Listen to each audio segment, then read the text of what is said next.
Here in Flash Flood Alley, floods can happen at any time.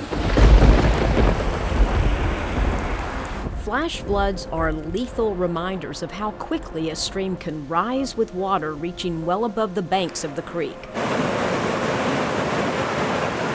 Most fatalities and damages happen in areas near creeks, and about 75% of flash flood fatalities in Texas occur in vehicles. On October 12, 2013, around 9 p.m., a perfect storm was about to be played out. A large storm cell developed in southwest Austin. By the next morning, more than 12 inches of rain had fallen. Dozens of houses would flood in Austin and Sunset Valley, and the Austin Fire Department responded to more than 79 flood rescues. Chris, he's just on the outside of the porch. Hold your hover. Commander Jim Martin, a paramedic for the city of Austin, was headed to work, ready to take on the storm and help those in need. Jim considered the path to work. I had an option to go on a more established road, 45 to Mopac. I knew that would probably make me late for work. I decided to take this other road that I wasn't very familiar with. Little did Jim know, tonight he was going to be the one that needed saving. When I came up on Slaughter Creek here, I hit some water, and in the time it took me to try to downshift into second gear from third gear, I was swept off this culvert here and into the creek. Jim unknowingly drove into a flooded low-water crossing. He couldn't see the water in the darkness of the storm. It kind of spun a little bit, and when it went off, it kind of started bobbing like a cork and immediately started filling with water. His Jeep was instantly swept downstream.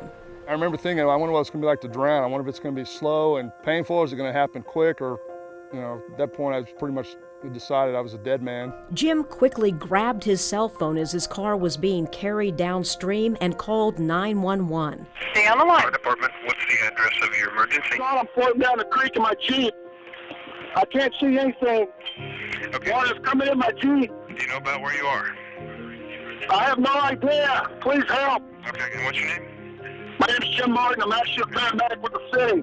I told him I was a paramedic with the city. Me saying that didn't even register to the dispatcher, and then I started thinking, well, to those guys it didn't really matter if I'm a paramedic or not. I'm just someone that needs help, and they're going to come get me no matter what. Thanks for your help, brother. No problem, man. We're doing the best we can to get you out of there, okay? I'm sorry to put those guys in this position. I never saw the water on the road. I just hit it and I was off the road. We also have Starflight in the air. They're going to come looking for you, so keep an eye out in the air for the light in the bottom of Starflight and let us know when you see it, okay? Now you tell my kid I love him, okay? We'll be sure and let him know, but I don't think you're going to have to worry about that too much. Like I say, Now you understand, man, my Jeep is filling with water, man. With rescuers on their way, Jim's Jeep got hung up on some brush. I'm actually stopped now. I'm hung up on something. I got hung up somewhere, I'm assuming it's in this field, but it was far enough in the middle to where I was completely surrounded by water, and I don't know how long I stayed hung up at that spot. I broke free again, and my little boat ride continued down the creek. All right, can you see or hear that helicopter yet? All I can hear is the water coming over the Jeep. I remember thinking, if I get in the water, A, I'm going to drown, and B, they're never going to find my body. So I was actually playing out scenarios in my mind. Would it be better to go into the water and drown or stay in my Jeep and drown? If I stayed in my Jeep and drowned, at least they'd find me. Meanwhile, Starflight was having difficulty finding Jim. The creek had two branches near where Jim was swept off the road. He could have been carried down either one, and Starflight had only enough fuel to search one of them. They made their decision. They think they see a vehicle. Tap your brakes for me so the unit's looking. I'm tapping them, man. I'm tapping them. Okay. Yeah, I'm tapping them.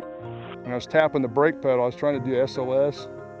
I can remember it was ... dash, dash, dash, ... or the other way around, so. Do they see me? The one they were looking at wasn't you because it had the headlights on. Did you get word of EMS that I'm going to be late? And then my Jeep got hung up for the last time.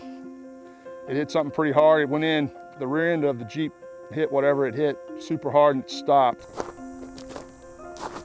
You see that tree with all the debris at the base of it? That's where my Jeep was. The scary part was the moving. It wasn't so much being stopped, the water coming at you. if I could just hang on until the sun came up, I'd at least better see where I was at. I just had to last till the sun came up. There's the tree right here.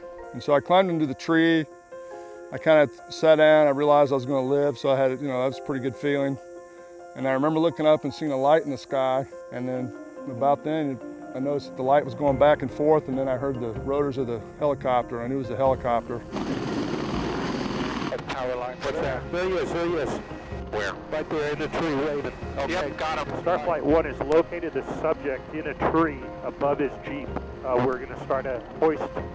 But I gotta be honest with you, I sure was glad to see that helicopter. At that point, I knew for a fact I was going home. I knew the guys on Starflight are top notch, and I knew that at that point, it was almost like a huge sense of relief, because I knew not only was I gonna live, but I was gonna be going home. Okay, holding rescue, 10 feet below skid. Flight 1 is bringing subject into cabin, proceeding towards Slaughter Avenue. Skid, victim's gonna come in the doorway. They sat me on this cot, and I remember as soon as I got on the cot, I laid back, and I was like, holy man, I made it. And I started thinking, man, this is costing me a fortune. I'm gonna sit up and enjoy this ride, So I sat up and I looked around, and I was like, oh, screw it. I laid back down. I was like, man. Jim was lucky that night. His ability to be calm in the situation saved his life. Flight 1 is bringing subject into cabin. In my case, I drove right into the water. Never saw it till I was in the water. Had the presence of mind to call 911. Austin 911, any police, fire, or EMS? Try to tell them where you're at. I'm out on the road that Shooting Southwest is on. I'm floating down the creek in my Jeep. Try to stay calm, and I guarantee they'll come get you. It may take them a little while to get you, but they're gonna come get you.